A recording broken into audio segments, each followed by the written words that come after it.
আল্লাহর রাস্তায় কেউ আমাকে হাদিয়া দেওয়ার চিন্তা ভাবনা করবেন না, তাহলে আমার আরো লোভ হবে।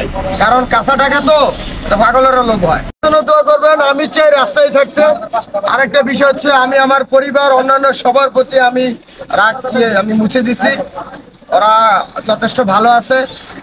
আর রাস্তায় আমি থাকবো। অবশ্য একটা সময় আমি বলছিলাম যে আমি আগের জীবনে ফিরে যাব, তো অনেক জায়গায় আমি প্রস্তাব পাইছি, বাট আমি চাই না। দেখা করে আসি, খায় গিয়ে চলে আসি, অনেক হেল্প পাইছি। তবে আল্লাহর রাস্তায় কেউ আমাকে হাদিয়া দেওয়ার চিন্তা ভাবনা করবেন না, তাহলে আমার আরো লোভ হবে। কারণ কাঁচা টাকা তো পাগলেরও লোভ হয়। সুতরাং কারো মন চাইলে কিছু খাওয়াবেন, তাও আমি বুঝা খাবো। আর এখন এই মুহূর্তে আমার কাছে 400 টাকার উপরে আছে, তার মানে কি আমার সারাদিন চলে যাবে ইনশাআল্লাহ। আপনি কি রাস্তা থেকে মানুষের সেবা করতে যাচ্ছেন, তাই তো? আমি ভ্রাম্যমান ভাবে আমি চিকিৎসা দিচ্ছি। ফেসবুকে অনেকবার দেখাইছে। দোয়া করবেন যাতে বড় ধরনের অসুখ না হয়, রোডে ঘাটে যাতে অ্যাক্সিডেন্ট না হয়। আপনি সুস্থ থাকবেন এবং মানুষের সুস্থতা দান করবেন। মানুষ সুস্থতা দান করুক। দান করার মালিক তো উপর আল্লাহ, কিন্তু চিকিৎসা দেওয়ার ব্যবস্থাটা আপনার, প্রেসক্রাইব করার ব্যবস্থাটা আপনি করে দিবেন, তাই তো? আমি করে দিব, হ্যাঁ। ভালো হয়ে যাবে ইনশাআল্লাহ। আর আমার কোনো আল্লাহর মত ইনভেস্টিগেশন লাগে না, টেস্ট লাগে না। আপনার পরিবারের প্রতি কি আপনার কোনো রাগ অভিমান এখন আছে? আমি রোজার ঈদের পরের দিন আমি গিয়েছিলাম, আমার বড় ছেলের সাথে দেখা হয়েছে। আর বাসায় আমি ঢুকি না, যেহেতু তার সাথে আমার সেপারেশন হয়ে গেছে। আর আমরা যেহেতু মিডিয়াতে অনেক ধরনের প্রচার করছে, এগুলি বিশ্বাস করবেন না। ভালো মন্দ কম বেশি সবাই লেখে, আমার কাছে শুনেন। আমি যা যা মিডিয়াতে বলছি একটা কথা ভুল বলি নাই। তবে অনেক সময় অনেক কথা চলে আসে, এটা ক্ষমার দৃষ্টিতে দেখবেন।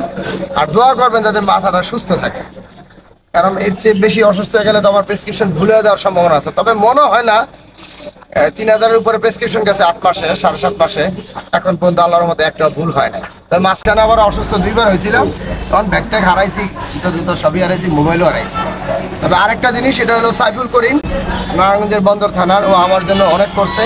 এবং গাজীপুর বুটবাজারের টুটু এবং চিটাং সিলেটের অনেকেই আমার জন্য অনেক কিছু করছে। গাড়ি ভাড়াও দিছে, খাওয়াইছে, বাসায় নিয়ে ঘুম পাড়াইছে, হোটেলও রাখছে। তবে আর চিন্তা ভাবনা নেই কারো অন্যতন্য আমার খরচ করার, করবো না, আর দিলেও নিব না। কারণ আমার কাছে মনে হয় কেন নিব, কারণ ভালো আছে, আমার রক্ত মাংস করা, আমার হাত পা ভালো আছে, ব্রেন ভালো আছে। তবে হ্যাঁ, কথাটা কমতেছে না। তবে মনে হয় একটা সময় কমে যাবে, আল্লাহ তাআলাই ভালো জানে।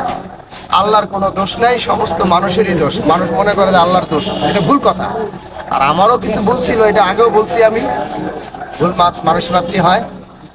পরিশেষে একটাই বলবো, সবাই নামাজি হয়ে যান, আল্লাহ হয়ে যান। আর আজিজু পড়েন, আল্লাহ তাআলার সিফাতের নাম, গভীর রাতে ধ্যান করেন, ধ্যানই সব। আসসালামু আলাইকুম।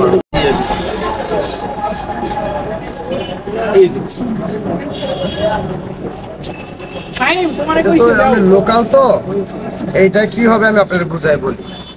এটা একটা আগে দিতে কইছে, আর এইটা দিলে হবে কি, আপনার একটু বোধ শক্তিটা কম লাগবে, অবসর এটা রেট আছে।